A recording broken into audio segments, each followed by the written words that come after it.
Baik, untuk materi yang pertama yaitu pengertian mengorganisasi, mengimplementasi, mengevaluasi, dan mengendalikan kegiatan pemasaran. Kegiatan pemasaran itu adalah sistem menyeluruh dari aktivitas bisnis yang mencakup perencanaan, penetapan harga, promosi, dan distribusi harga barang maupun jasa dengan tujuan memuaskan kebutuhan konsumen, baik konsumen saat ini maupun konsumen potensial. Jadi pemasaran itu bukan hanya soal menjual produk, tetapi mengukur seluruh proses agar nilai yang diberikan itu benar-benar sampai ke pasar. Nah, yang pertama kan itu ada mengorganisasi. Mengorganisasi itu adalah melakukan penyusunan struktur kerja dan pembagian tugas secara jelas agar setiap bagian atau individu dalam perusahaan itu mengetahui tanggung jawabnya. Proses ini itu mencakup pengaturan siapa yang bertugas di bidang promosi, penjualan, distribusi maupun pelayanan pelanggan. Dengan adanya pengorganisasian yang baik, perusahaan dapat menghindari tumpang tindih pekerjaan serta memastikan koordinasi antar bagian berjalan dengan lancar. Untuk yang kedua yaitu mengimplementasi. Ini tuh proses melaksanakan rencana pemasaran dalam bentuk kegiatan nyata. Implementasi itu mencakup segala aktivitas yang berhubungan langsung dengan pasar, seperti menjalankan iklan, mengadakan promosi, penjualan, terus memberikan potongan harga ataupun memperluas saluran distribusi. Tahap ini itu sangat penting karena strategi yang telah disusun itu tidak akan berarti jika tidak dilaksanakan dengan baik di lapangan. Dan yang ketiga yaitu mengevaluasi kegiatan pemasaran. Evaluasi itu dilakukan dengan cara menilai apakah hasil yang diperoleh itu sesuai dengan target yang telah ditetapkan. Perusahaan biasanya membandingkan antara rencana penjualan yang realisasi serta mengukur efektivitas strategi yang digunakan. Misalnya nih, bila target penjualan 1000 unit hanya tercapai 800 unit, maka perusahaan dapat menganalisis penyebabnya apa. Apakah karena promosi yang kurang efektif, atau harga tidak sesuai, atau distribusi belum merata. Dan untuk tahap yang terakhir yaitu mengendalikan kegiatan pemasaran. Pengendalian ini tuh bertujuan untuk memastikan semua kegiatan tetap berada pada jalur yang benar sesuai dengan rencana.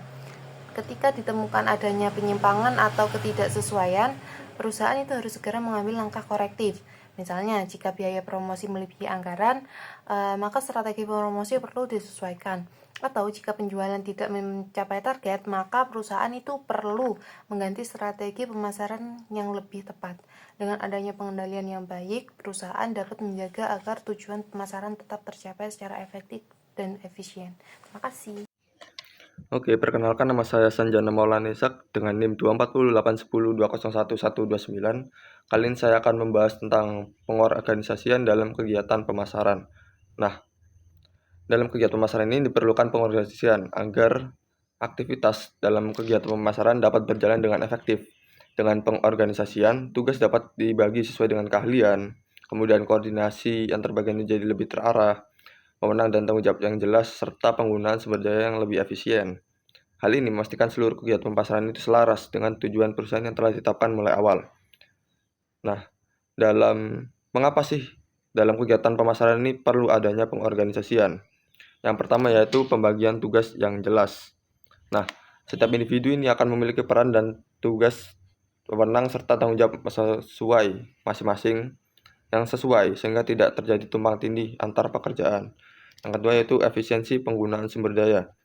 Dengan pembagian kerja, waktu dan tenaga serta biaya dapat dimanfaatkan secara lebih hemat dan tepat sasaran sehingga penggunaan sumber daya dalam perusahaan itu menjadi lebih efisien. Yang ketiga itu meningkatkan spesialisasi dan keahlian. Anggota organisasi dapat fokus pada bidangnya masing-masing sehingga menghasilkan pekerjaan yang lebih profesional ketika kita sudah diberi tugas dan wewenang masing-masing dan kita bisa belajar serta berkembang pada bidang tersebut sehingga menjadi lebih ahli. Kemudian yang keempat yaitu memudahkan pengawasan dan pengendalian. Adanya struktur organisasi memudahkan pimpinan dalam memantau kinerja, memberi arahan, serta melakukan evaluasi. Oke, setelah kita mengetahui mengapa organisasi itu penting dalam kegiatan pemasaran, kita masuk ke jenis-jenis organisasi. Ini berdasarkan struktur organisasi itu sendiri. Yang pertama itu ada organisasi lini, yaitu rantai komando berjalan dari atas ke bawah. Sederhana dan jelas, cocok untuk organisasi yang kecil. Contoh dari top manager, ke manajemen dari tiap bagian, kemudian ke divisi-divisi, seterusnya seperti itu. Kemudian ada organisasi lini dan staf. Struktur ini menggabungkan hierarki lini yang tadi dengan dukungan staf spesialis. Kemudian yang ketiga yaitu organisasi fungsional, pembagian kerja berdasarkan dengan fungsinya, misal pemasaran, keuangan, dan produksi. Cocok untuk perusahaannya lebih kompleks, yang lebih besar seperti itu. Kemudian yang keempat, organisasi divisional. Struktur ini mengelompokkan unit kerja berdasarkan produk, layanan, atau wilayah geografisnya. Setiap divisi beroperasi sebagai unit yang terpisah dengan fungsinya sendiri, seperti pemasaran, produksi, dan keuangan, dan semuanya melapor kepada kepala divisi. Yang terakhir yaitu organisasi matriks, yaitu struktur ganda gabungan antara divisional dan juga fungsional. Karyawan bisa memiliki dua atasan, misalnya berdasarkan fungsi dan proyek. Nah, organisasi ini fleksibel namun rawan terjadi konflik. Oke, selanjutnya itu syarat organisasi yang baik. Dalam kegiatan pemasaran kita ada beberapa syarat atau prinsip supaya organisasi dikatakan berjalan dengan baik. Yang pertama yaitu ada jangkauan pengendalian atau span of control, kemampuan seorang pimpinan dalam mengendalikan bawahannya. Nah, hal ini itu dipengaruhi oleh beberapa faktor seperti tingkat pendidikan atasan maupun bawahan, kemudian posisi dalam jenjang manajemen, luas serta jenis pekerjaan, kemudian apakah pekerjaan tersebut bersifat rutin atau tidak, serta pengalaman kerja dari kedua belah pihak. Yang selanjutnya itu koordinasi, kesatuan arah dan perintah agar seluruh kegiatan dapat dilakukan berjalan selaras dan teratur demi mencapai tujuan perusahaan itu sendiri. Koordinasi akan terwujud apabila tersedia tujuan, kebijakan, prosedur kerja, perencanaan jelas, aturan, serta adanya kerjasama yang baik. Yang ketiga itu kesepadanan wewenang dan tanggung jawab. Setiap pejabat atau setiap memiliki jabatan di dalam perusahaan itu, khususnya dalam bidang kegiatan pemasaran ini, memiliki tugas dan tanggung jawab tertentu. Untuk melaksanakan hal tersebut, perlu diberikan wewenang yang sesuai dengan besarnya tugas dan tanggung jawabnya. Jangan sampai tanggung jawab yang dibebankan itu lebih besar dibandingkan kewenangan yang dimilikinya. Kemudian yang keempat yaitu kelengkapan atau komplementer.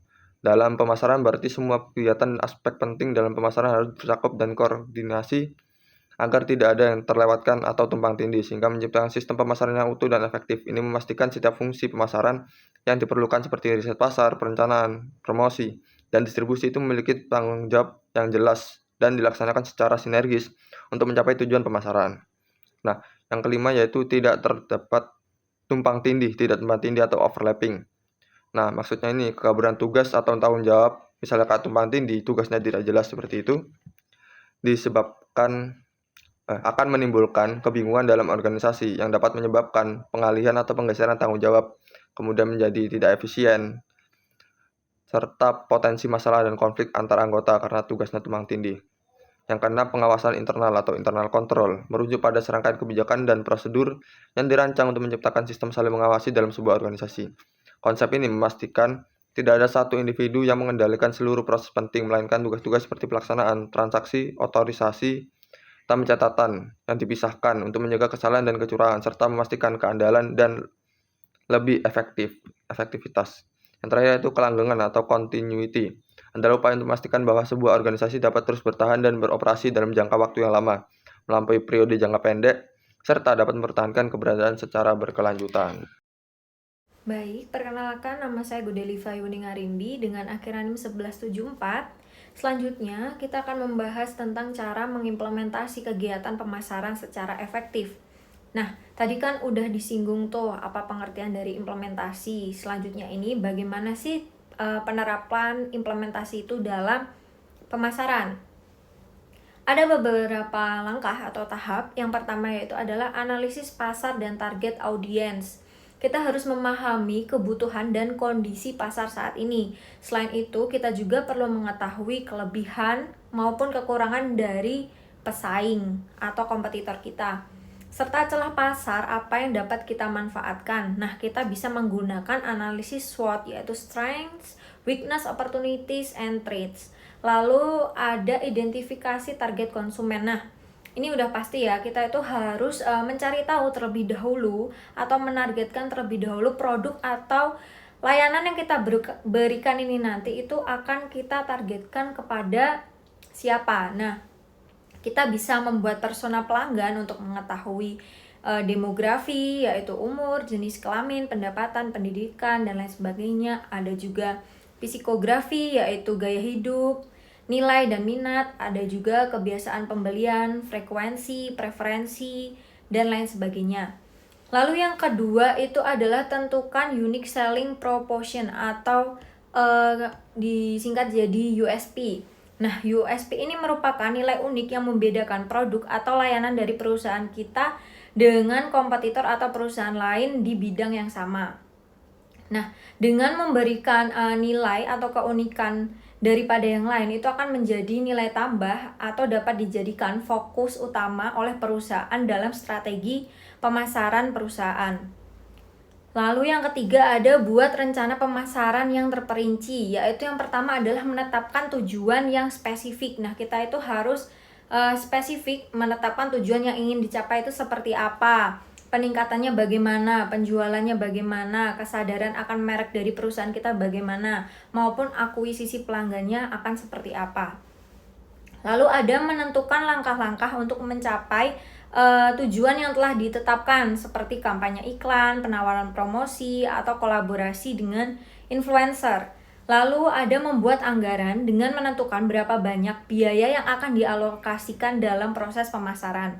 Lalu ada membuat jadwal pelaksanaan untuk memastikan semua perencanaan pemasaran yang kita buat tadi itu dilaksanakan tepat waktu, jadi tidak molor dan tidak terlalu maju. Lalu yang terakhir itu kita bisa menggunakan SMART, yaitu specific, measurable, achievable, relevant, dan time bound. Yang dimana spesifik yaitu yang pertama tadi tujuannya spesifik. Lalu measurable dapat dipastikan, achievable itu relate atau pasti bisa dicapai.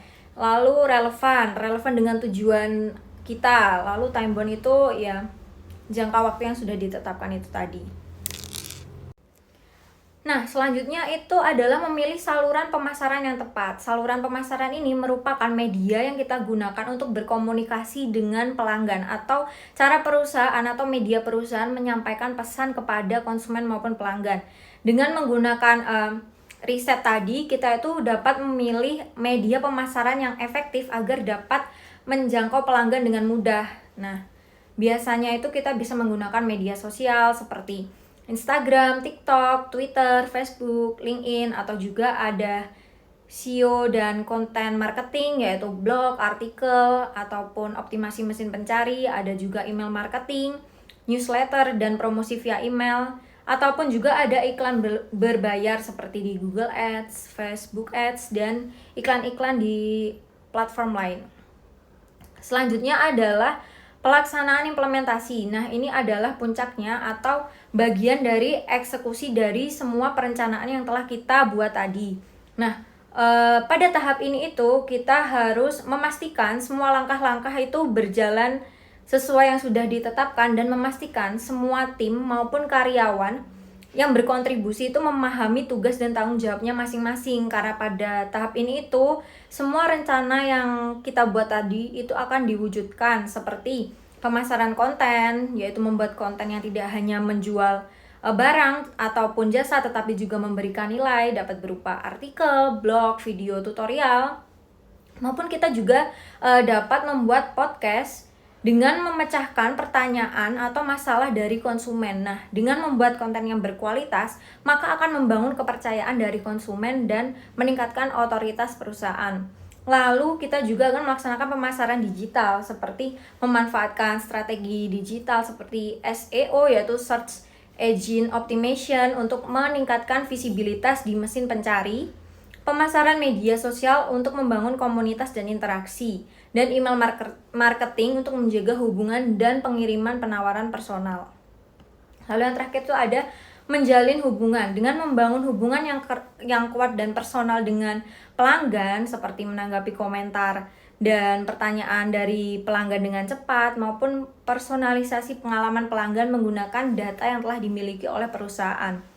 Lalu step yang terakhir yaitu adalah mengukur, mengevaluasi, dan menyesuaikan. Nah, pemasaran yang efektif itu bersifat dinamis dan harus terus beradaptasi. Yang pertama yaitu kita harus memantau kinerja dari karyawan maupun kinerja dari perencanaan-perencanaan yang sudah kita rencanakan tadi, yaitu dengan menggunakan alat analitik seperti Google Analytics, Facebook Insight untuk memantau metrik utama atau Key Performance Indicator seperti jumlah pengunjung, tingkat konversi, dan tingkat engagement. Lalu ada evaluasi hasil. Nah, setelah kita memantau tadi, kita itu harus mengevaluasi apakah kinerja dari karyawan maupun perusahaan itu sudah berjalan dengan sesuai yang direncanakan.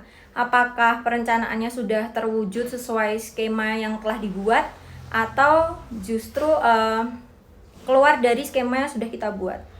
Lalu yang terakhir adalah melakukan perbaikan atau penyesuaian. Nah, berdasarkan data dan evaluasi, perusahaan itu diharapkan tidak takut untuk mengganti strategi yang kurang efisien. Nah, jika satu taktik atau langkah tidak berhasil, maka perusahaan itu harus mempelajari datanya dan mencoba pendekatan yang baru. Fleksibilitas tersebut sangat penting untuk kesuksesan perusahaan dalam jangka panjang. Assalamualaikum warahmatullahi wabarakatuh. Perkenalkan, nama saya Karisa Maharani dengan NIM 240810201191. Di sini saya akan mempresentasikan materi tentang cara mengevaluasi kegiatan pemasaran sehingga dapat diketahui keberhasilannya maupun ada hambatan apa yang sedang dihadapi. Jadi evaluasi pemasaran pada dasarnya adalah proses menilai apakah strategi dan kegiatan pemasaran yang dilakukan sudah sesuai dengan tujuan atau belum. Nah, tujuannya supaya untuk perusahaan itu tahu bagaimana yang sudah berjalan dengan baik ataupun yang masih menjadi hambatan. Terus yang pertama kita membahas tentang mengukur hasil penjualan, yaitu dengan melihat data penjualan. Jadi maksudnya melihat data penjualan itu apakah jumlah produk yang terjual itu meningkat dibanding periode dari sebelumnya gitu, dan apakah sudah sesuai dengan target yang ditetapkan dari awal atau belum gitu. Jika penjualannya naik sesuai rencana, maka strategi yang digunakan itu cukup efektif. Tetapi sebaliknya, jika penjualan itu menurun, berarti strategi yang digunakan itu kurang efektif dan artinya ada kendala yang harus ditemukan. Yang kedua, melihat respon dan kepuasan pelanggan. Jadi, tidak hanya menarik pelanggan, tetapi membuat mereka puas dan mau membeli lagi. Maksudnya yaitu pemasaran yang baik itu bukan hanya sekedar menarik pelanggan, tetapi mereka juga harus membuat pelanggan tersebut itu puas terhadap produk yang kita jual gitu. Nah, dan respon pelanggan bisa diperoleh melalui survei kepuasan atau review online dan interaksi di media sosial gitu. Nah, contohnya kalau misal kita di media sosial gitu ya kan, itu adanya komentar positif, ada komentar positif, jadi itu menandakan bahwa pemasaran itu berjalan dengan baik. Tetapi sebaliknya, jika terdapat komentar negatif, itu berarti ada hal yang harus sepatutnya kita perbaiki gitu, misalnya pada kualitas produk, pelayanan, atau cara promosinya kita gitu. Terus yang ketiga, mengecek efisiensi biaya pemasaran. Nah,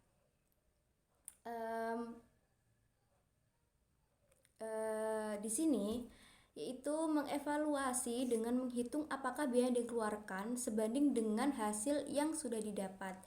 Jadi dalam pemasaran ini perusahaan itu sering mengeluarkan biaya untuk iklan, promosi, serta diskon atau sponsorship. Nah, evaluasi ini tuh dilakukan dengan menghitung apakah biaya yang dikeluarkan itu sudah sebanding dengan hasil yang didapat. Jika biaya promosi itu kecil tetapi dapat menghasilkan modal besar, itu berarti sangat efisien.